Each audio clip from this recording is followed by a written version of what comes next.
محمد وعلى محمد صلوات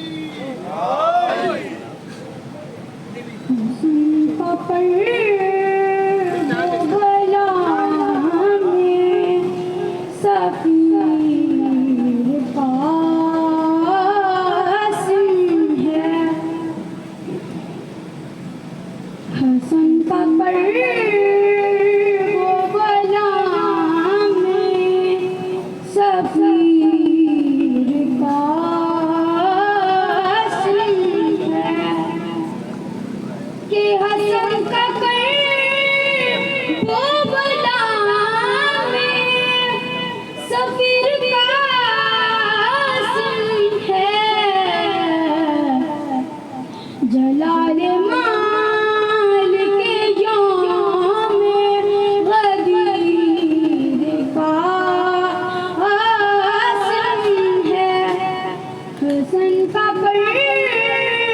وہ بلا میں سفیر کا حسن ہے کہ علی حسن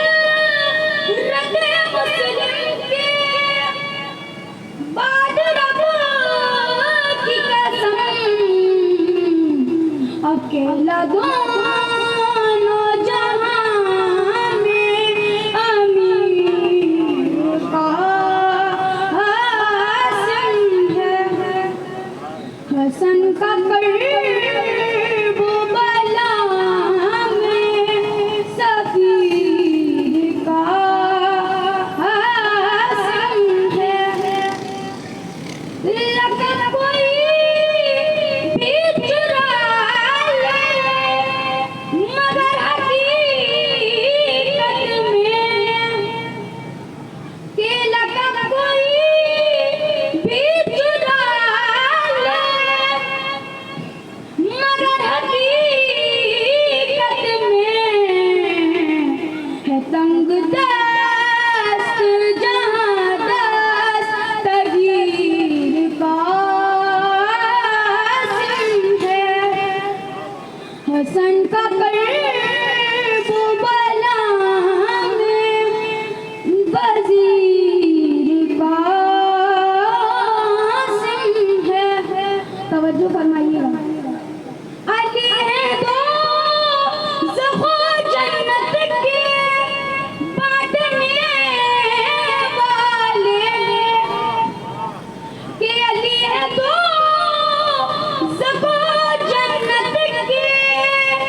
أعوذ بالله من الشيطان اللعين الرجيم بسم الله الرحمن الرحيم الحمد لله رب العالمين الصلاة والسلام عليك يا أبا عبد الله وعلى الأرواح التي حلت بفنائك عليك مني سلام الله أبدا ما بقيت وبقي الليل والنهار ولا جعله الله آخر العهد مني لزيارتكم السلام على الحسين وعلى علي بن الحسين وعلى أولاد الحسين وعلى أصحاب الحسين اللهم اجعلني عندك وجيها بالحسين عليه السلام في الدنيا والآخرة اللهم ارزقني شفاعة الحسين يوم الخروج وثبت لي قدم الصدق عندك مع الحسين وأصحاب الحسين الذين بذلوا مهاجهم دون الحسين عليه السلام صلوات على محمد وعلى محمد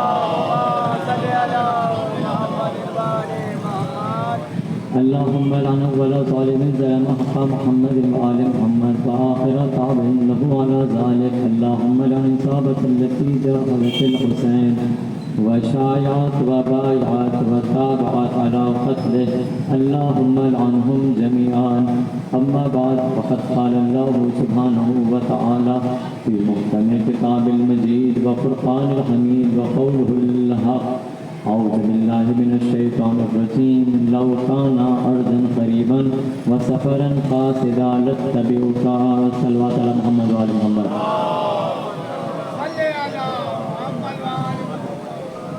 آپ لوگ تھوڑا آگے آگے تشریف لے آئیں جو لطف کا سہارا لیتے ہوئے صلوات بھیجے محمد وآل محمد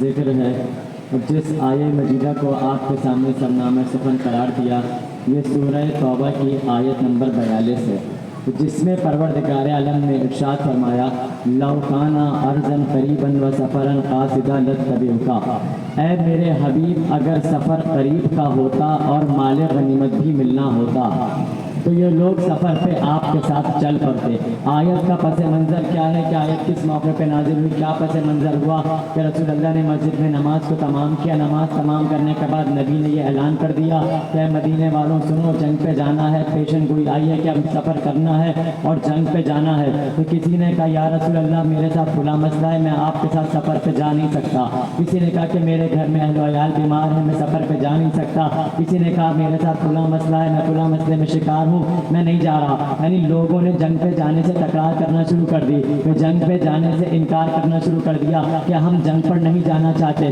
یعنی لوگوں نے الگ الگ بہانے تلاش کیے جنگ پہ نہ جانے کی وجہ سے کہ ہم جنگ پہ تاکہ نہ جا سکیں آیت ایسے میں آ گئی کہ لو کانا ارضاً قریباً و سفراً قاصدا لاتبعوک اللہ کہہ رہا ہے اے میرے حبیب ان کو بتلا دو کہ اگر سفر قریب کا ہوتا اور مال غنیمت بھی ملنا ہوتا کیا بات دو باتیں اللہ نے بیان کی کہ پہلی بات تو یہ کہ قریب کا سفر ہو اور دوسری بات کہ مال غنیمت بھی ملنا ہو تو یہ لوگ سفر پہ آپ کے ساتھ چلتے یعنی اگر سفر قریب کا نہ ہو تو یہ آپ کے ساتھ نہیں جائیں گے مال غنیمت نہ ملے تو یہ آپ کے ساتھ نہیں جائیں گے یعنی رسول کے ساتھ بھی 2 سوٹوں پہ چلیں گے اگر سفر قریب کا ہو اور مال غنیمت بھی ملنا ہو تب صحابی رسول اللہ کے ساتھ چلیں گے اسی کے برعکس قدم قدم پہ حسین بتاتے بھی رہے سفر بھی دور کا ہے مال غنیمت بھی نہیں ملے گا پھر بھی حسین کے ساتھ ہی ساتھ جا رہے ہیں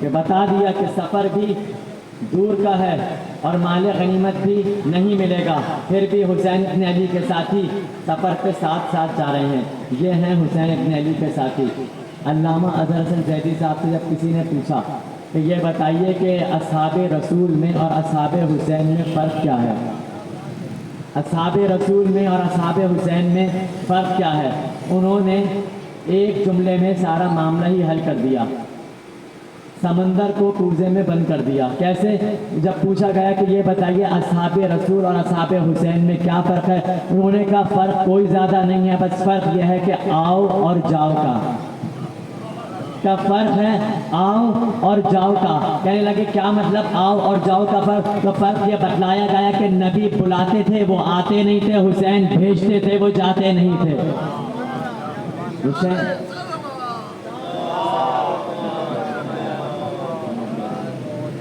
کا نبی بلاتے تھے وہ آتے نہیں تھے، مولا حسین بھیجتے تھے وہ جاتے نہیں تھے۔ اور کیفیت کیا ہے امام حسین کے ساتھیوں کی کہ امام حسین نے چراغ بجھا دیا اور چراغ بجھا کر کہا کہ جو جانا چاہتا ہے چلا جائے، جنت کی ضمانت میں دیتا ہوں۔ کوئی جانے کو تیار نہیں۔ امام نے کہا جانا چاہتے ہو چلے جاؤ، یہ میرے دشمن ہیں، یہ تمہارے دشمن نہیں ہیں۔ سب نے اپنی اپنی تلواریں اٹھائیں، اپنی گردنوں پہ رکھیں، تلواریں اپنی گردنوں پہ رکھیں۔ رکھنے کے بعد کیا کہنے لگے؟ مولا ہم اپنا سر تن سے جدا کر دیں گے مگر آپ کا دامن نہیں چھوڑیں گے۔ یہ معرفت ہے کہ ہم اپنا سر تن سے جدا کر لیں گے، آپ کا دامن نہیں چھوڑیں گے، ہم آپ کا ساتھ نہیں چھوڑیں گے۔ یعنی سارے مطمئن بیٹھے۔ امام نے فرمایا کہ کل سب کے زخم پہ زخم لگیں گے، کل تلواریں چلیں گی، کل نیزے لگیں گے، کل تم میں سے ایک بھی زندہ نہیں بچے گا، زخموں سے سب چور ہو جاؤ گے۔ سارے مطمئن بیٹھے ہیں، آخر مطمئن کیوں نہ ہوتے نفس مطمئنہ کے سائے میں جو بیٹھے ہیں؟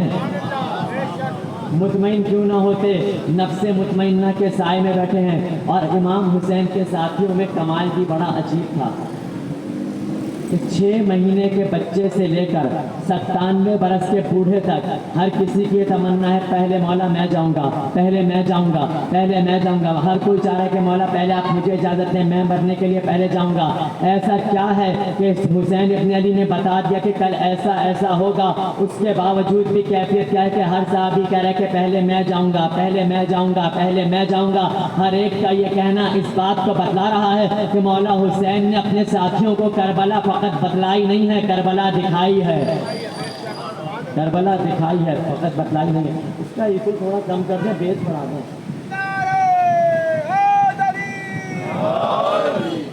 امام نے اپنے ساتھیوں کو کربلا بتلائی نہیں ہے، کربلا صرف دکھلائی ہے، کربلا دکھلائی ہے۔ تبھی تو یہ کیفیت ہے۔ اور بس ماحول بنانے کے بعد بس اصحاب حسین کا تذکرہ کرنا شروع کر رہا ہوں، فردن فردن اصحاب حسین کا۔ بس تھوڑی سی یہ تمہید ہے، پھر اصحاب کا شروع ہو جائے گا۔ یہ کیفیت ہے امام حسین کے ساتھیوں کی۔ یہاں تک کہ اصحاب حسین میں صحابیوں نے کیا کہنا شروع کیا؟ مولا سے کہنا شروع کیا کہ مولا اگر میرے جسم کو ٹکڑے ٹکڑے کر دیا جائے، ٹکڑے ٹکڑے کرنے کے بعد میرے جسم کو آگ لگا دی جائے، آگ لگانے کے بعد میرے جسم کو راکھ کر کے ہوا میں اڑا دیا جائے، 1 مرتبہ نہیں 70 مرتبہ یہ کام میرے ساتھ انجام دیا جائے، پھر بھی میں آپ کا دامن نہیں چھوڑوں گا، تب پھر بھی آپ کا دامن نہیں چھوڑوں گا۔ یہ کیفیت کیا ہے صحابہ حسین کی؟ مولا 1 نہیں 2 نہیں 70 مرتبہ قربان کیا جاؤں، 70 مرتبہ اڑا دیا جاؤں، 70 مرتبہ آگ لگا دی جائے، 70 مرتبہ ہوا میں اڑا دیا جائے، دوبارہ زندہ کیا جاؤں، پھر یہی کام انجام دوں گا۔ اس کا مطلب یہ بات کا صحابہ حسین نے بتلا دی کہ جب 70 مرتبہ حسین پہ قربان ہونے کو تیار ہوں تو پھر یہ ایک زندگی کیا ہے؟ اور پھر یہ ایک زندگی کیا ہے؟ جب 70 مرتبہ قربان ہونے کو تیار ہیں تو یہ ایک زندگی کیا ہے؟ اب تذکرہ ہے صحابی امام حسین کا۔ جناب حر ہیں امام حسین کے اصحاب میں، جناب حبیب ہیں، جناب بریر ہیں، عبداللہ ابن یقطر ہیں، جناب عابس ہیں، جناب جون ہیں۔ اب یہ جو اصحاب حسین کی فہرست ہے، یہ اصحاب حسین کا کمال بھی دیکھیے کہ یہ دنیا ہی میں آ کے چنے نہیں گئے، یہ عالم ذر اول ہی میں چن لیے گئے تھے، یہ عالم ذر اول ہی میں چن لیے گئے تھے۔ ادھر امام حسین خطاب کر کے صحابہ حسین سے ہٹے، مولا عباس آ گئے مقام خطاب پر۔ اب مولا عباس سے خطاب کرتے ہوئے فرمایا انتم لب البریت و خلاصۃ الخلیفۃ لقد اختارکم اللہ فی الذر الاول لنصرت ولی یہی و فرحت النبی۔ فرمایا اے حسین کے ساتھیوں، تم یہاں آ کے تھوڑی چنے گئے ہو، تم کو تو اللہ نے عالم ذر اول ہی میں چن لیا تھا حسین کی نصرت کے لیے اور نبی کی خوشنودگی کے لیے، یعنی عالم ذر اول ہی میں چن لیے گئے۔ سب سے پہلا تذکرہ ہے حضرت حر کا، ذکر ہے کس کا؟ حضرت حر کا۔ اب جناب حر، حسینی زندگی اگر جناب حر کی دیکھی جائے تو کیا ہے؟ حر کی حسینی زندگی ہے آنا اور جانا، آنا اور جانا، یہ ہے حسینی زندگی حر کی، آنا اور جانا بس۔ ابھی حسین ابن علی کے ساتھیوں کا ذکر شروع ہوا ہے، پہلے حر کا مقام و مرتبہ دیکھنا ہے کہ حسین ابن علی نے حر کو کس مقام و مرتبے پر پہنچا دیا۔ یہ اب تک حر کہاں تھا؟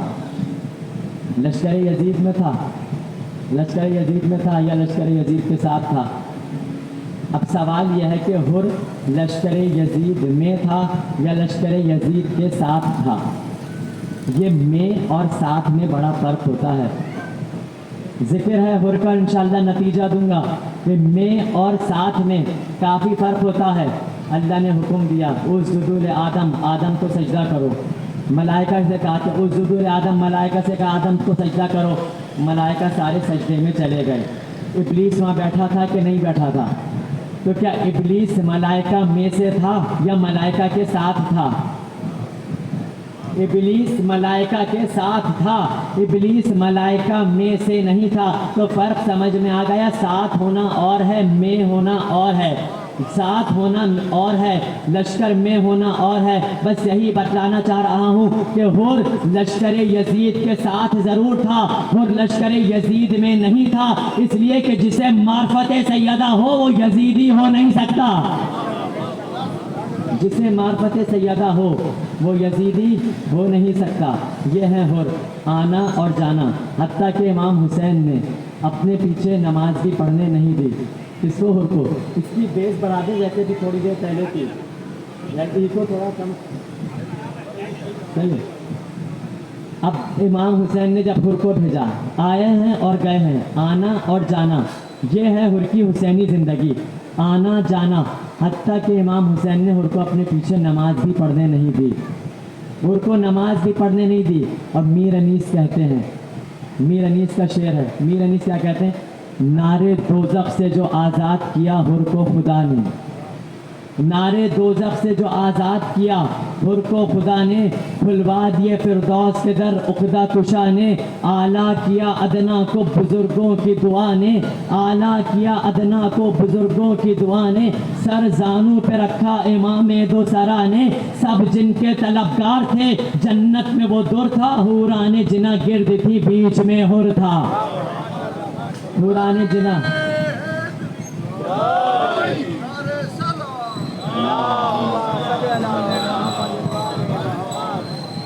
حوران جنا گرد تھی بیچ میں حر تھا. اور ایک شاعر نے تو اس انداز سے بیان کیا ہے، یزید تیری ہار تو اس وقت ہی ہو گئی تھی یزید جس وقت حر حسین کا مہمان ہو گیا. تیری ہار اس وقت ہی ہو گئی تھی یزید جس وقت حر حسین کا مہمان ہو گیا. اور رہ کر نبی کے ساتھ وہ رضی اللہ بن نہ سکے، حر 2 منٹ میں صاحب ایمان ہو گیا. حر 2 منٹ میں صاحب ایمان ہو گیا. حتیٰ کہ مولا حسین نے حر کو اپنے پیچھے نماز بھی پڑھنے نہیں دی. آیا ہے اور گیا ہے. اتنی کم سن زندگی ہے حر کی حسینی. مولا نے اپنے پیچھے نماز پڑھنے نہیں دی. مولا جب آیا ہے تو ایک نماز اپنے پیچھے پڑھنے دیتے. مولا نے نماز پڑھنے نہیں دی اپنے پیچھے. آیا ہے اور میدان میں بھیج دیا.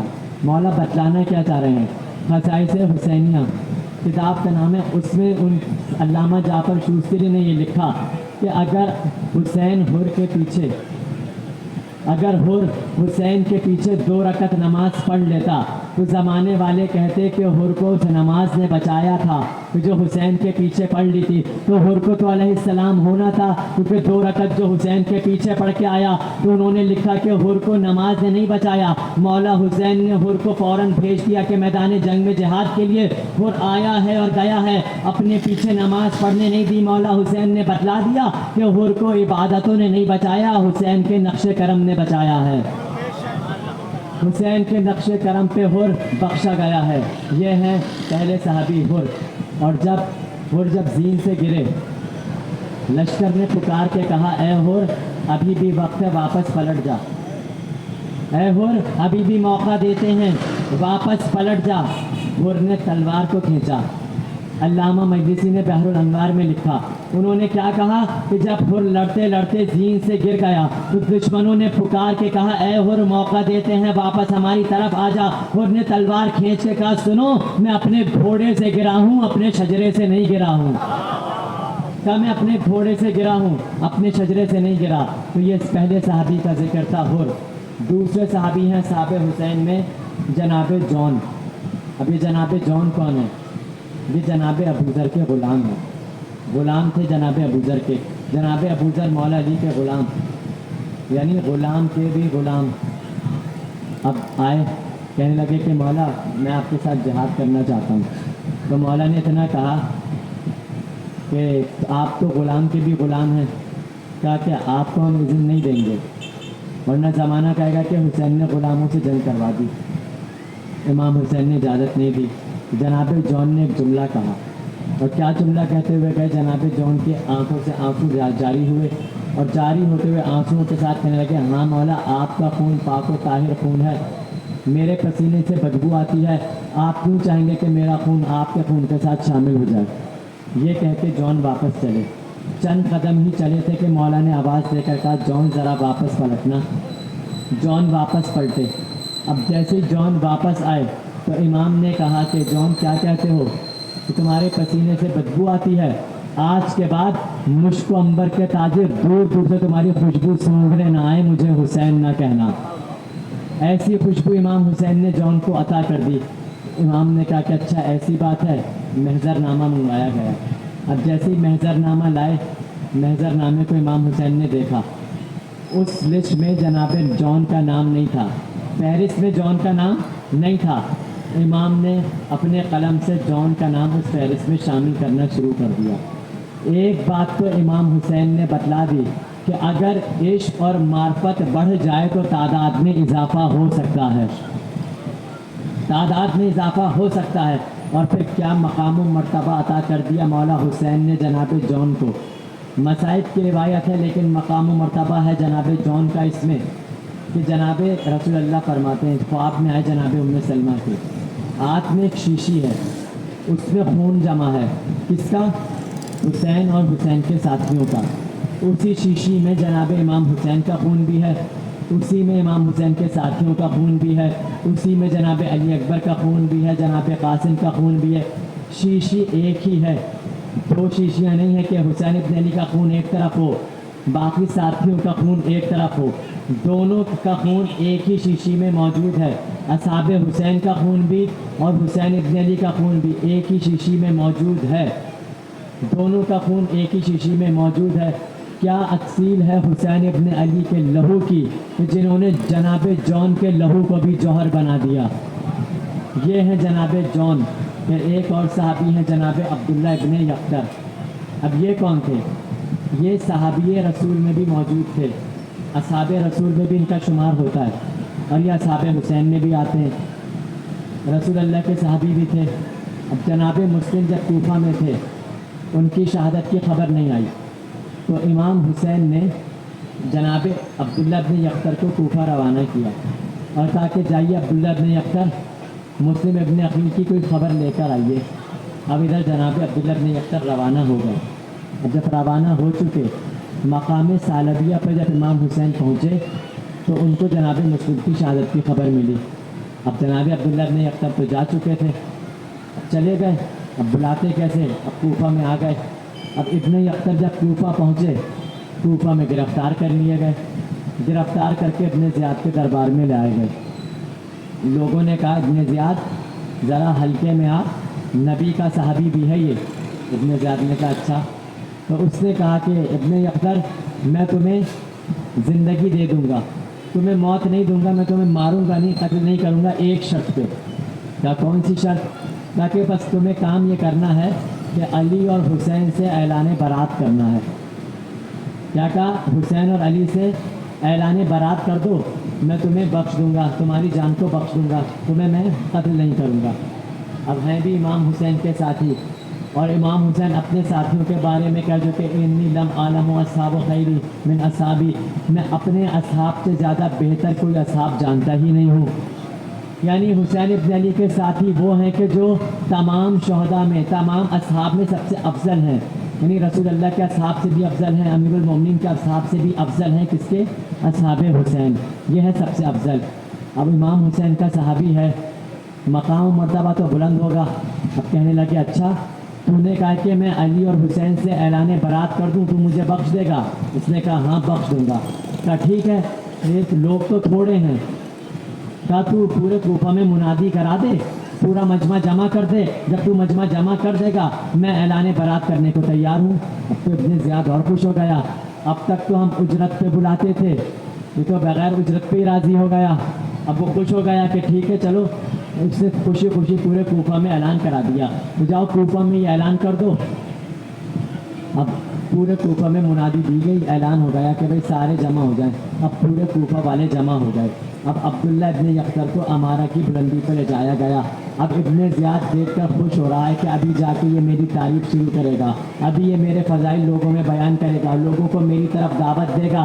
ادھر دل میں ابن زیاد یہ سوچ رہا تھا، ادھر جناب ابن یقطر دارا کی بلندی پہ جاتے ہوئے ابن زیاد کو دیکھتے ہوئے دل میں کہہ رہے تھے دیکھ ابن زیاد تیرے ساتھ ہونے کیا جا رہا ہے، کہہ رہے تھے دیکھ ابن زیاد اب تیرے ساتھ ہونے کیا جا رہا ہے۔ اب جیسے ہی بلندی پہ آئے، اب جناب عبداللہ ابن یقطر نے بلندی پر آ کر اعلان کرنا شروع کیا، اے کوفہ والوں، میں صحابی رسول عبداللہ ابن یقطر ہوں، جو جانتا ہے وہ جانتا ہے، جو نہیں جانتا وہ پہچان لے، میں رسول اللہ کا صحابی ہوں، اور میں تم سے یہ کہنے آیا ہوں کہ حسین ابن علی کی نصرت کرنا تم پر واجب ہے، حسین کی نصرت کرنا تم پر فرض ہے۔ اور پھر ایک مرتبہ حقیرانہ نگاہ سے ابن زیاد کو دیکھا، اور ابن زیاد کو دیکھ کر کہا، اے لوگوں، یہ ابن زیاد جو ہے یہ سمیہ کا بیٹا ہے، یہ بد لحاظ کا بیٹا ہے، یہ ابن مرجانہ ہے، یہ ایک باپ کی اولاد نہیں ہے۔ بس اتنا کہنا تھا، ایک بکراہٹ مچ گئی، ابن یقطر کو بلندی سے دھکا دیا گیا۔ جیسے جناب ابن یقطر کو دھکا دیا گیا، حقیرانہ نگاہ سے ابن زیاد کو دیکھ کر کہا، جا ابن زیاد، قیامت تک کے لیے لعنت کو تیرا مقدر بنا دیا،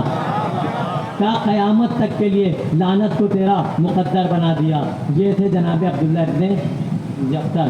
اب ایک صحابی ہیں جناب بریر، معلم قرآن تھے، قرآن کے معلم۔ اب ان کا کام کیا تھا؟ امام حسین کے ساتھیوں میں موجود ہیں، کھڑے ہیں سامنے، مقابل پہ آ گیا یزید ابن معقل، آ گیا، پشت پہ کھڑے ہیں جناب بریر کی مولا حسین، مولا حسین ہے پشت پہ، سامنے کھڑا ہے یزید ابن معقل، درمیان میں ہے جناب بریر۔ اس نے کہا، بریر اپنا دین بتاؤ، تمہارا دین کیا ہے؟ جناب بریر نے جیسے ہی سنا، ایک مرتبہ پیچھے مڑے، مولا حسین کو دیکھا، اور پھر یزید ابن معقل کو دیکھ کر کہا، حسین دیکھ کر بھی مجھ سے میرا دین پوچھ رہا ہے۔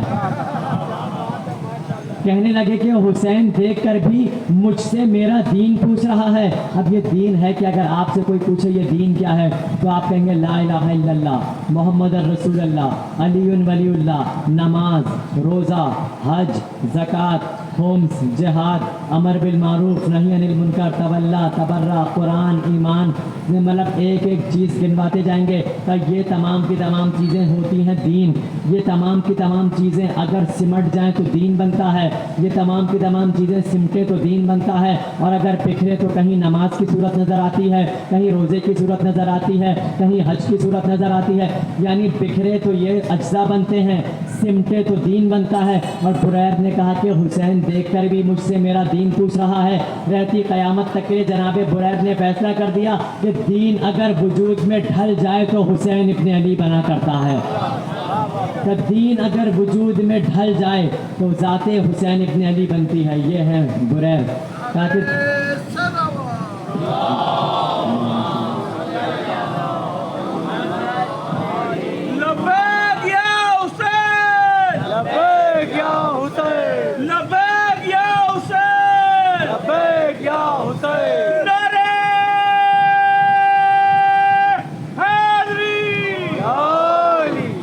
بتا دیا کہ دین اگر وجود میں ڈھل جائے تو حسین بنتا ہے، حسین ہی تو دین ہے۔ جناب بریر نے بتلا دیا کہ ہمارا دین ہی حسین ہے۔ اب حسین دین ہونے کا مطلب کیا ہے کہ لا الہ الا اللہ بھی ان کے در سے ملے گی، محمد رسول اللہ بھی ان کے در سے ملے گا، علی ولی اللہ بھی ادھر سے ملے گا، نمازیں بھی یہیں سے، روزے بھی، حج بھی، سارا کا سارا دین جہاں سے ملے گا وہ دین حسین ابن علی ہیں۔ دین کی جڑ کون ہے؟ حسین ابن علی۔ یہ تھے جناب بریر۔ اب ایک صحابی اور ہیں جن کا نام ہے جناب عابس بن شبیب شاکری۔ اب ان کی معرفت تو اور آگے کی تھی۔ معرفت کتنی تھی؟ عابس کی بہت زیادہ معرفت تھی۔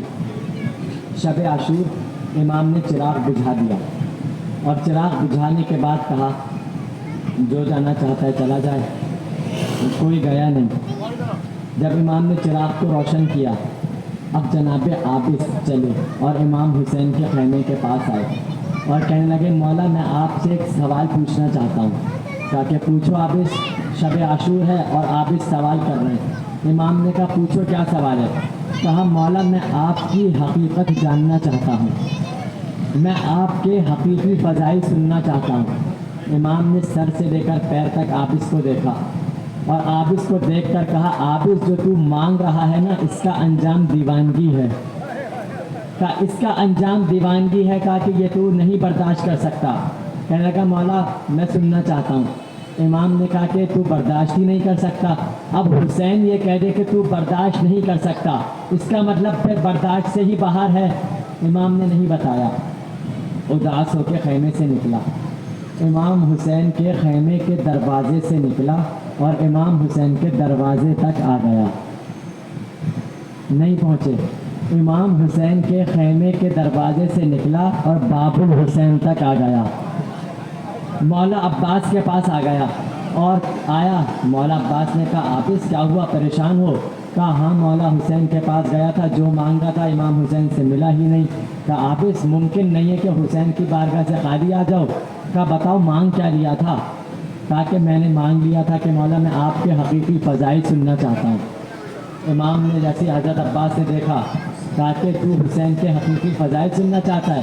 کہا یہ بشر کی بس کی بات ہی نہیں ہے کہ وہ حسین کے فضائل کو سن سکے۔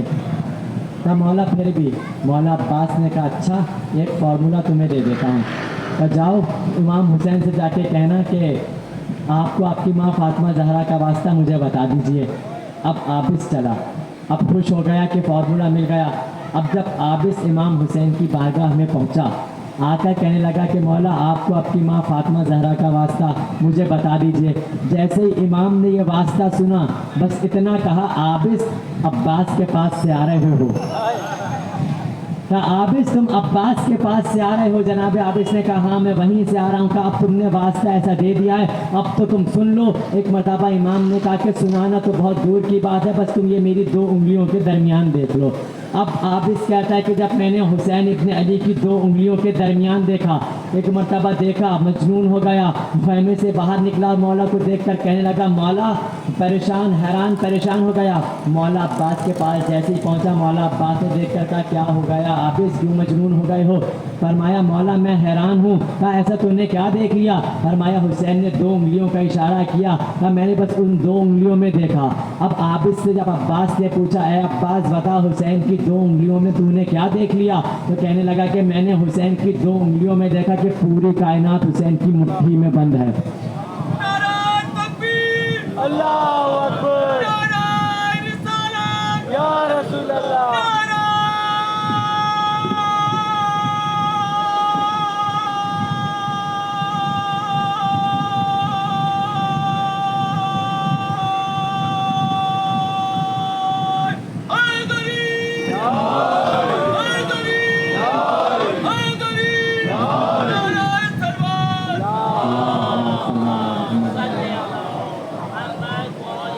عابس کہتا ہے مولا میں نے دیکھا کہ پوری کائنات حسین کی مٹھی میں بند ہے۔ مولا عباس ایک مرتبہ مسکرانے لگے۔ عابس کہنے لگا مولا میں آپ کو اتنی بڑی بات بتا رہا ہوں اور آپ مسکرا کے مجھے دیکھ رہے ہیں۔ مولا عباس نے کہا عابس کیا تو بچوں والی باتیں کر رہا ہے؟ عابس کہہ رہے ہیں کہ مولا میں بتا رہا ہوں کہ حسین کی مٹھی میں پوری کائنات بند ہے اور آپ کہہ رہے ہیں کہ کیا بچوں والی باتیں کر رہا ہوں؟ مولا عباس نے فرمایا عابس تو 2 انگلیوں کے درمیان دیکھ کے آیا ہے، میں حسین کی پوری 5 انگلیوں کے درمیان دیکھ چکا ہوں، کہ میں حسین کی 5 انگلیوں کے درمیان دیکھ چکا ہوں۔ تو یہ ہیں حسین ابن علی کے صحابی عابس ابن شبیب شاکری۔ بس یہ 4 اصحاب کا ذکر ہو گیا، اب مجھے بس 2 ذکر اور کرنے ہیں، پھر ذکر مصائب کرنا ہے۔ اب وہ ذکر اصحاب میں نہیں ہے، اب وہ بنی ہاشم کے جوانوں کا ذکر ہے۔ اب بنی ہاشم کے جوانوں کا ذکر ہے۔ آپ حضرات تھوڑا آگے آ جائیں درود پڑھتے ہوئے۔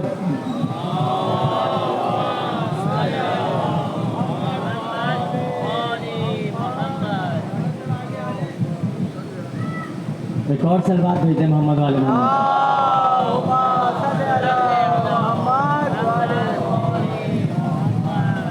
یہ تو اصحاب کا تذکرہ ہو گیا، یہ ہم نے ہلکے سے بیان کر دیا، آپ نے دھیمے سے سن لیا، لیکن اب جو تذکرہ کرنا ہے فضائل میں وہ ہے جناب اون و محمد۔ بنی ہاشم کے جوانوں میں اب تذکرہ جناب اون و محمد کا کرنا ہے، اور اب جناب اون و محمد تذکرہ شروع ہو رہا ہے۔ اس کے بعد پھر ایک صحابی کا، ایک بنی ہاشم کا اور جوان ہے، پھر مصائب کا آغاز کر دوں گا۔ یہ اون و محمد میں بھی کیا کمال اللہ نے رکھا ہے، اللہ نے کوئی زمانہ اون اور محمد کے بغیر نہیں رکھا۔ اس کی دلیل پیش کر دیتا ہوں کہ پہلا زمانہ جب آیا، محمد مصطفیٰ رسول اللہ جو ہیں اپنے زمانے کے محمد ہیں، اس زمانے کا اون ہے علی۔ تو پہلا زمانہ اللہ نے محمد کے ساتھ ایک اون رکھا۔ دوسرا زمانہ اسی نبی نے فرمایا حسین منی و انا من الحسین، اس حدیث کے ذیل میں حسین اپنے زمانے کے محمد۔ اب حسین کے زمانے کا اون کون ہے؟ حسین کے زمانے کا اون کہاں تلاش کریں؟ اون کا مطلب ہے مددگار۔ اب زمانہ تلاش کرے وہ کون ہے جسے حسین نے اپنا مددگار بنایا ہو۔ حسین کا مددگار ہیں عباس، کا الفاظ بدل کے کہوں حسین اپنے زمانے کے محمد ہیں، اس زمانے کے اون کو عباس کہا جاتا ہے۔ تو یہ دو زمانے ہو گئے، اون اور محمد۔ اور ان اون اور محمد نے کمال تو دیکھیے کہ جو پہلے زمانے میں اون اور محمد اللہ نے رکھے، دونوں کے ماں باپ الگ، جو دوسرے زمانے کے اون اور محمد رکھے دونوں کی ماں الگ باپ ایک۔ تو پہلے زمانے کے اون اور محمد ماں باپ الگ الگ، دوسرے زمانے کے اون اور محمد باپ ایک ماں الگ الگ۔ مگر کیا کمال تھا ان شہزادوں میں، جناب زینب کے بچوں میں، کیا کمال تھا ان اون و محمد میں۔ اللہ نے اسی بی بی زینب کی جھولی میں ایک ہی وقت میں اون بھی اتار دیا، محمد بھی اتار دیا۔ اس بی بی کی جھولی میں ایک ہی وقت میں اللہ نے اون بھی دے دیا، محمد بھی دے دیا۔ اب مجھے کیا خبر جناب اون و محمد نے آ کے میدان میں کس طرح سے حملہ کیا ہو، اب ہمیں کیا پتہ کہ جناب اون و محمد کی شجاعت کیا تھی، ہم کو نہیں پتہ۔ اگر میر انیس کی زبان نہ ہوتی، میر انیس بیان کر رہے ہیں، اون و محمد کی کہانی ہے، میر انیس کی زبانی ہے۔ اب میر انیس بیان کر رہے ہیں جناب اون و محمد نے کس طرح حملہ کیا۔ اب آئے جناب عباس کے شاگرد ہیں، دونوں شاگرد ہیں ابوالفضل عباس کے، آئے دونوں شہزادے۔ جب شاگرد کوئی بڑا کام کرنے جاتا ہے تو استاد کے قدموں پہ ہاتھ رکھ کے دعا لے کر جاتا ہے، استاد کے قدموں پہ ہاتھ رکھ کے دعا لے کے جاتا ہے۔ اب دونوں شہزادوں نے عباس کے قدموں پہ ہاتھ رکھا اور دعا لی کہ ماموں جان اجازت ہے، مولا عباس نے کہا اجازت ہے۔ اب دونوں شہزادے چلے۔ میر انیس کہہ رہے ہیں گفتگو ہو رہی ہے اون و محمد کی ابوالفضل عباس کے درمیان۔ ان کی گفتگو کو میر انیس نے بیان کیا۔ جناب اون کہتے ہیں کیا شمر کا شمار مارا گر تو کیا، کیا شمر کا شمار مارا گر تو کیا، تاجے ذریعے عمر سعد اتارا گر تو کیا، تاجے ذریعے عمر سعد اتارا گر تو کیا، وہ جنو انس مار کا آرا گر تو کیا، وہ جنو انس مار کا آرا گر تو کیا، اور چھینا گر فرات کا کنارہ گر تو کیا، چھینا گر فرات کا کنارہ گر تو کیا۔ اب پانچواں اور چھٹا مصرع بڑے کمال کا ہے۔ کیا شمر کا شمار مارا گر تو کیا، تاجے ذریعے عمر سعد اتارا تو کیا، وہ جنو انس مار کا آرا گر تو کیا، اور چھینا فرات کا کنارہ گر تو کیا۔ کیا تخت سلطنت ہے امیر پلید کا، کیا تخت سلطنت ہے امیر پلید کا، ماموں کہے تو ملک الٹ دوں یزید کا۔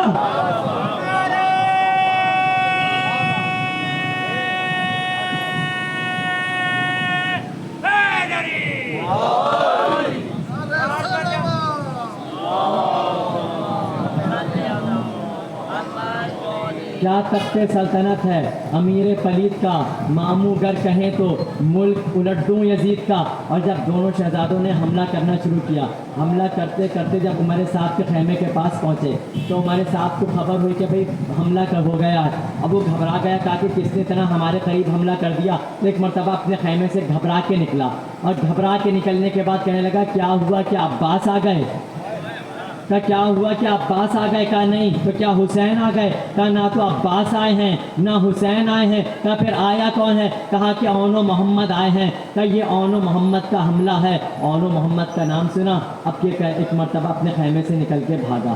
میر انیس کی پھر زبان یہاں پہ آئی۔ اب جیسے ہی ہمارے ساتھ خیمے سے بھاگا، میر انیس کی زبان آئی۔ میر انیس نے کہا بھاگا۔ میر انیس کہنے لگے بھاگا بھاگا تناوے کاٹ کے، کیا ہیلا ساز ہے، سچ ہے کہ حرام زادے کی رسی دراز ہے۔ یہ جناب اونو محمد، جناب اونو محمد ایک کا سن ہے 9 برس، ایک کا سن ہے 11 برس۔ جب 9 برس اور 11 برس والے کی ہیبت ایسی ہو تو پھر جو 14 برس کا قاسم ہوگا اس کی ہیبت کیا ہوگی؟ بنی ہاشم کا جوان ہے کون؟ قاسم ابن حسن۔ جب اونو محمد کی ہیبت ایسی ہے، اب قاسم کی ہیبت کیسی ہوگی؟ اب جناب قاسم جب چلے، جناب قاسم جیسی میدان کی طرف چلے تو آستینوں کو الٹنا شروع کیا، آستینوں کو الٹتے ہوئے چلے، اور آستینوں کو الٹتا ہوا وہی جاتا ہے جو آر پار کی لڑائی کرنے جا رہا ہو۔ آستینوں کو الٹ کر چلے، آستینوں کو وہی الٹتا ہے جو آر پار کی لڑائی کرنے جاتا ہے۔ جناب قاسم نے چل کے بتایا، اے دشمنوں، چچا کو آنے کی ضرورت ہی نہیں پڑے گی۔ مولا عباس کی طرف اشارہ جا رہا ہے کہ چچا کو آنے کی ضرورت ہی نہیں پڑے گی۔ اتنی ہمت ہے تو آؤ میرا مقابلہ کر کے دکھاؤ، میرا مقابلہ کر کے دکھاؤ، چچا کو آنے کی ضرورت ہی نہیں پڑے گی۔ اور لشکر کا سپہ سالار اس کو مخاطب کر کے کہا، یا جندہ ابلیس یا عمل قلب، اے دل کے اندھے، اے ابلیس کے لشکر والے۔ کس کو کہا؟ پسر صاحب کو کہا کہ اے ابلیس کے لشکر، پسر صاحب کو کہہ رہے ہیں۔ اچھا کسی سپاہی کو نہیں کہہ رہے، سپاہی کو اگر کہہ رہے ہوتے تو چلو سمجھ میں آتا کہ سپاہی ہے، لشکر کے سالار کو بول رہے ہیں، لشکر کا سالار کہ جس کی قیادت میں پورا لشکر چلتا ہو۔ جناب قاسم نے اس جملے سے بتلا دیا کہ تمہارے یہاں لشکر کے سالار کی حیثیت ہی یہ ہے، تمہارے لشکر کے سالار کی حیثیت یہ ہے کہ جناب قاسم نے کہا کہ اے ابلیس کے لشکر والے، اے دل کے اندھے۔ اور یہی گفتگو کے دوران جناب قاسم کے پیر کا جوتے کا تسمہ کھل گیا، سامنے 9 لاکھ کھڑے ہیں، جوتے کا تسمہ کھل گیا، 9 لاکھ کی طرف اپنی پشت کی اور جوتے کے تسمے کو باندھنا شروع کیا، اور جوتے کے تسمے کو باندھتے جا رہے ہیں، اور یہ کہہ رہے تھے کہ تم 9 لاکھ میرے جوتے کے تسمے کے برابر نہیں ہو، تم 9 لاکھ مل کے میرے جوتے کے تسموں کے برابر نہیں ہو۔ تو جناب قاسم نے تو فیصلہ کر دیا کہ جب 9 لاکھ مل کر قاسم کی جوتی کے تسمے کے برابر نہیں ہو سکتے، جب یہ ان کی برابری نہیں کر سکتے، ان کے تسموں کی برابری، ان کا مقابلہ نہیں کر سکتے، تو تم میرے چچا عباس کا مقابلہ کیا کرو گے؟ تم میرے چچا عباس کا مقابلہ کیا کرو گے؟ یہ ہیں قاسم، چچا عباس کا کیا مقابلہ کرو گے؟ اب جناب عباس جب آئے، امان نامہ لے کر پہنچ گیا شمر، اور شمر نے امان نامہ دے دیا کہ عباس تمہیں امان ہے؟ مولا عباس نے دیکھ کر کہا کہ حسین کو امان ہے کہ نہیں؟ تاکہ امان نامہ صرف آپ کے لیے بھجوایا گیا ہے، حسین ابن علی کو امان نہیں ہے۔ مولا عباس نے ایک مرتبہ اس کے چہرے کی طرف دیکھا اور فرمایا کہ تجھ پر بھی لعنت بھیجتا ہوں، تیرے اس امان نامے پہ بھی لعنت بھیجتا ہوں، تجھ پر بھی لعنت بھیجتا ہوں، تیرے اس امان نامے پہ بھی لعنت بھیجتا ہوں۔ جناب عباس نے فیصلہ کر دیا کہ وہ امان نامہ لعنت کے قابل ہوتا ہے کہ جس میں امان حسین کو نہ دی جائے۔ کیا تم حسین کو امان نہیں دے رہے ہو، مجھے حسین سے جدا کرنا چاہتے ہو؟ اس نے کہا کہ یہ آپ کے لیے امان نامہ ہے، حسین کے لیے امان نامہ نہیں ہے۔ اپنے منہ سے حسین ابن علی کا نام لے رہا تھا، حسین ابن علی کا اپنے منہ سے نام لے رہا تھا۔ اب میر انیس نے اس منظر کو اپنے اشعار میں بند کیا۔ اس گفتگو کو میر انیس نے کس طرح بیان کیا؟ بولا شمر فصاحت سے کیا حصول، بولا شمر فصاحت سے کیا حصول، بیعت انہیں نہیں، بیعت انہیں تو صلح نہیں ہم کو قبول، بولا شمر فصاحت سے کیا حصول، بیعت انہیں تو صلح نہیں ہم کو قبول۔ جب اس نے اتنا کہا نا، اب جناب عباس نے فرمایا، اب جناب عباس نے جو کہا وہ میر انیس فرماتے ہیں، شمر کو مخاطب کر کے جناب عباس نے فرمایا، غازی پکارے او نجس و مرتد و جہول، او نجس و مرتد و جہول، منہ سے نہ لیجیو نام جگر گوشہ بطول، سمجھا ہے کیا تو نے امام عراق و حجاز کو، بدی سے کھینچ لوں گا زبان دراز کو۔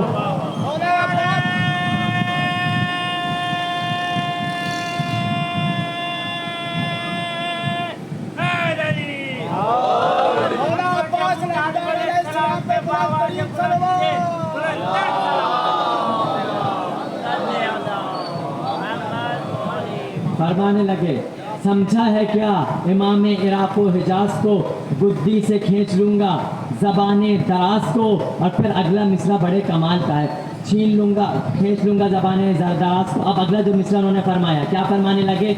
کیا ہے تو اور کیا ہے تیرا وہ امیر شام، کیا ہے تو اور کیا ہے تیرا امیر شام، بادشاہ بھی کبھی کرتے ہیں بیعت غلام۔ کیا ہے تو اور کیا ہے تیرا امیر شام، بادشاہ بھی کرتے ہیں کبھی بیعت غلام۔ تو بھی نمک حرام ہے وہ بھی نمک حرام ہے، دوزخ سے رہتے ہیں دور ساکن بہشت کے، کعبہ کبھی جھکا نہیں آگے بہشت کے۔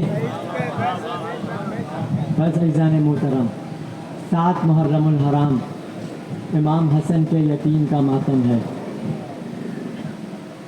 امام زمانہ فرماتے ہیں میرا سلام ہو اس جسم نازلین پر کہ جس کی داہنی جانب کی پسلیاں بائیں چلی گئیں، بائیں جانب کی پسلیاں دائیں جانب چلی گئیں۔ اور یہ بھی عجیب مقدر ہے جناب ام فروا کا کہ مدینے میں شوہر کے جگر کے ٹکڑے کٹ کٹ کے گرتے ہوئے دیکھے، کربلا کے بن میں بیٹے کے جسم کے ٹکڑے دیکھے۔ شب عاشور ہر ماں اپنے اپنے بچے کو تیار کر رہی تھی۔ جناب ام فروا جناب قاسم کو تیار کر رہی ہیں، کسی خیمے میں جناب زینب اون و محمد کو تیار کر رہی ہیں، کسی خیمے میں جناب لیلا جناب علی اکبر کو تیار کر رہی ہیں، اور ہر ماں اپنے اپنے لال سے یہ کہتی جا رہی تھی اے میرے لال کل حسین پہ قربان ہونا ہے، کل حسین پہ قربانی دینی ہے۔ کہتے ہیں کہ جناب ام فروا اپنے بیٹے سے کہہ رہی تھی اے میرے لال کل ایسی قربانی دینا کہ سب سے کمال کی قربانی تمہاری ہو، سب سے پہلے تم نے قربان ہونا ہے حسین ابن علی پر۔ بعید نہیں جناب قاسم نے کہا ہو اماں کل آپ قاسم کی قربانی دیکھیے گا، اماں ایسی قربانی دے گا قاسم کہ بابا کا جنازہ تو واپس گھر آ گیا تھا نا، اماں آپ کے بیٹے کا جنازہ بھی واپس نہیں آئے گا۔ اجرکم اللہ۔ شب عاشور گفتگو ہو رہی تھی جناب علی اکبر اور جناب عباس کے درمیان، اور گفتگو بھی کیا ہو رہی تھی کہ جناب علی اکبر نے کہا اے چچا عباس آپ کے جانے سے حسین کی کمر ٹوٹ جائے گی۔ جناب عباس نے کہا اکبر آپ کے جانے سے حسین کی آنکھوں کا نور چلا جائے گا، نہ آپ پہلے جائیے۔ علی اکبر نے کہا چچا نہ آپ پہلے جائیے۔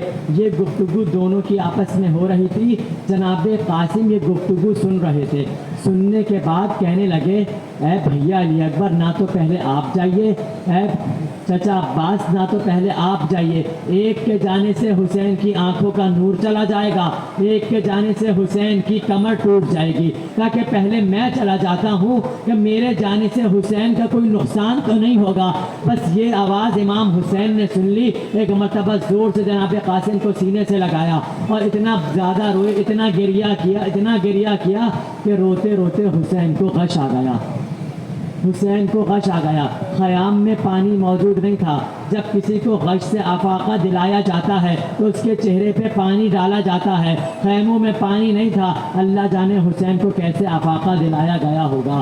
جب یہ شب عاشور گفتگو ہوتی رہی، جناب قاسم نے بڑھ کے سوال کیا کہ اے چچا یہ بتائیے کیا کل کے شہید ہو جانے والوں میں کیا میرا نام شامل ہے؟ مولا نے فرمایا اے قاسم کل کے شہید ہو جانے والوں میں آپ اپنے نام کی بات کرتے ہیں، 6 مہینے کے علی اصغر کا نام بھی موجود ہے۔ جناب قاسم نے کہا وہ تو ابھی اتنے چھوٹے ہیں کہ وہ تو خود چل کر میدان میں بھی نہیں آ سکتے، کہا کیا یہ فوجیں بے حیا خیموں تک داخل ہو جائیں گی؟ اس وقت امام حسین نے دلاسا دے کر کہا اے میرے لال قاسم میں اصغر کو اپنے ہاتھوں پر لے کر آؤں گا، یہ فوجیں خیموں تک نہیں آئیں گی، میں اصغر کو میدان میں لے کر آؤں گا، میں ہاتھوں کو جوڑ کر کروں اے قاسم یہ ایک تصور آپ کو اتنا جلال میں لے آیا، ذرا شام غریبہ آ کے تو دیکھیے خیمے جل گئے، چادروں کو چھینا جا چکا، یہ فوجیں بے حیا خیموں تک داخل ہو گئی۔ اجرکم اللہ۔ آ گیا عاشور کا دن، جناب قاسم آئے اجازت کے لیے کہ مولا مجھے اجازت دے دیجیے۔ جب اجازت کے لیے آئے نا اجازت نہیں ملی، بہت کوشش کی، کئی مرتبہ آئے اجازت نہیں ملی۔ جب اجازت نہ مل رہی ہو نا تو آئے ایک مرتبہ آنکھوں سے آنسو جاری ہو گئے، کہا چچا جان آپ کیوں مجھ کو اجازت نہیں دیتے؟ فرمائے کہ تم میرے بھائی حسن کی نشانی ہو، میں تمہیں اجازت نہیں دے رہا۔ جب آئے اجازت نہ ملی، آنکھوں سے آنسو جاری ہو گئے، روتے ہوئے خیمے میں داخل ہوئے۔ جناب ام فروا نے دیکھا، کہا کہ اے قاسم کیا بات ہے، کیوں رو رہے ہو؟ کہا اماں ایک سوال پوچھنا چاہتا ہوں۔ فرمایا کہ پوچھو بیٹا۔ قاسم کیا سوال ہے؟ کہا اماں بس اتنا بتا دیجئے کہ یتیموں کی قربانی قبول نہیں ہوتی، حسین مجھے اجازت نہیں دے رہے۔ ایک مرتبہ بی بی نے کہا کہ آپ کے بابا نے کہا تھا جب مشکل وقت آ جائے اس وقت میں وہ تعویذ جو آپ کے بازو پہ بندہ ہے وہ تعویذ کو کھول لینا۔ اب جب وہ تعویذ کو کھولنے کا وقت آیا، اب جب تعویذ کو کھولا تو اس تعویذ میں لکھا ہوا تھا، اے میرے لال قاسم، کربلا میں تو نہیں ہوں گا، میری طرف سے حسین پہ اپنی جان کو قربان کر دینا۔ بس یہ تعویذ کھول کے پڑھنا تھا۔ جناب قاسم یہ تعویذ لے کے مولا حسین کے پاس آئے اور آ کر کہنے لگے چچا جان اب تو آپ بھی مجھ کو روکیں گے نہیں، تو اب تو آپ بھی مجھے نہیں روکیں گے۔ ایک مرتبہ تعویذ دیا، امام حسین نے تعویذ کو دیکھا، اپنی آنکھوں سے تعویذ کو لگایا، اپنے سینے سے تعویذ کو لگایا، اپنے بھائی کے تعویذ کو دیکھا۔ یہ تعویذ نہیں تھا، ایک وصیت نامہ تھا بھائی کا، بھائی کے نام۔ اس میں لکھا ہوا تھا، اے میرے بیٹے قاسم، حسین پر اپنی جان قربان کر دینا، کربلا میں تو نہیں ہوں گا۔ یہ دیکھنے کے بعد حسین نے کہا قاسم تم تو میرے امام کا حکم لے کر آ گئے، اب میں تم کو اجازت سے روک نہیں سکتا۔ کہا میں نے اجازت دے دی، اجازت مل گئی جناب قاسم کو۔ جناب ام فروا نے لباس نکالا، جناب قاسم کو دولہا کی طرح سجا دیا، ادھر جناب قاسم کو سجا دیا۔ جناب ام فروا نے قاسم کو سجا دیا، دولہا بنا دیا۔ اب جب زین پہ سوار ہونے لگے ایک مرتبہ زرہ لائی گئی، جناب قاسم کو جب زرہ پہنائی گئی تو کوئی زرہ جناب قاسم کے پوری نہیں آ رہی تھی، زرہ جناب قاسم پہ کوئی پوری آ ہی نہیں رہی تھی۔ اور زرہ کا کام یہ ہوتا ہے کہ اگر تیر چلیں تو زرہ کا کام ہوتا ہے آتے ہوئے تیروں کو روک لے، نیزے چلیں تو آتے ہوئے نیزے کو روک لے، اور زرہ کا کام یہ ہوتا ہے کہ گھوڑوں کی ٹاپوں کو روک لیا کرتی ہے۔ اب قاسم کے کوئی زرہ پوری آئی نہیں، ایک مرتبہ بغیر زرہ جناب قاسم زین پر سوار ہو گئے، اور سوار ہونے کے بعد جب مقتل میں جانے لگے نا، امام حسین نے جناب قاسم کا گریبان چاک کر دیا۔ عرب میں ہوتا یہ تھا کہ جب گریبان چاک کر دیا جاتا تھا تو لوگ سمجھتے تھے کہ جس کا گریبان چاک ہونا یہ یتیم ہے، یتیم حسن ہے۔ ایک مرتبہ گریبان چاک کر دیا، جناب قاسم میدان میں آئے، بڑھ بڑھ کے حملہ کیا، دشمنوں کو مار بھگایا، یہاں تک کہ دشمنوں نے کہا کہ بنی ہاشم کا جوان ہے، اس کو ایسے نہیں گھیر کے مارا جائے۔ اب جب چاروں طرف سے فوجوں نے گھیر لیا نا، ہر طرف سے حملہ ہونا شروع ہوا۔ بس جیسے ہی ہر طرف سے حملے پہ حملے ہونا شروع ہوئے، اب جناب قاسم زین پر سنبھل نہ سکے، جیسے زین پہ سنبھل نہ سکے، زین سے جیسے ہی گرے، ہر شہید جو گرتا تھا کوئی کہتا تھا مولا میری مدد کو آئیے، کوئی کہتا تھا چچا میری مدد کو آئیے، کوئی کہتا تھا ماموں میری مدد کو آئیے۔ جب قاسم زین سے گرے، بے ساختہ کہا اماں میں زین سے گر گیا، اور لکھنے والوں نے لکھا جب تک زین پر تھے قاسم تھے، لیکن جب زمین پہ گرے تو تقسیم ہو چکے تھے، اور ایسے تقسیم ہوئے کہ امام زمانہ فرماتے ہیں میرا سلام ہو کربلا کے اس شہید پر اس شہید پر جس کی دائیں جانب کی پسلیاں بائیں جانب چلی گئیں، بائیں جانب کی پسلیاں دائیں جانب چلی گئیں۔ ایک مرتبہ ایک طرف سے عباس آگے بڑھے، دوسری طرف سے حسین آگے بڑھے، دشمنوں نے عباس اور حسین کو آتے دیکھا، بس اسی اسنا میں دائیں طرف کے گھوڑے بائیں دوڑ گئے، بائیں طرف کے گھوڑے دائیں دوڑ گئے۔ قاسم کی آواز آتی رہی، اے چچا جان مجھے بچائیے، چچا بچائیے، چچا جان میں کچلا جاتا ہوں۔ حسین پہنچے اور آواز دے کر کہا اے میرے لال قاسم کہاں ہو؟ قاسم مجھے آواز دو کہاں ہو؟ کہیں سے کوئی ٹکڑا بلند ہوا، کہیں سے کوئی ٹکڑا بلند ہوا، کہیں سے کوئی ٹکڑا بلند ہوا۔ حسین نے اپنے آبا کو اتارا، قاسم کی لاش کے ٹکڑوں کو آبا کی کٹری میں ڈالنا شروع کیا۔ کربلا میں آج بھی مقام علی اکبر وہ مقام ہے کہ جس مقام پہ علی اکبر زین سے گرے، مقام علی اصغر مقام ہے کہ جس مقام پہ علی اصغر کے گلے پہ تیر لگا۔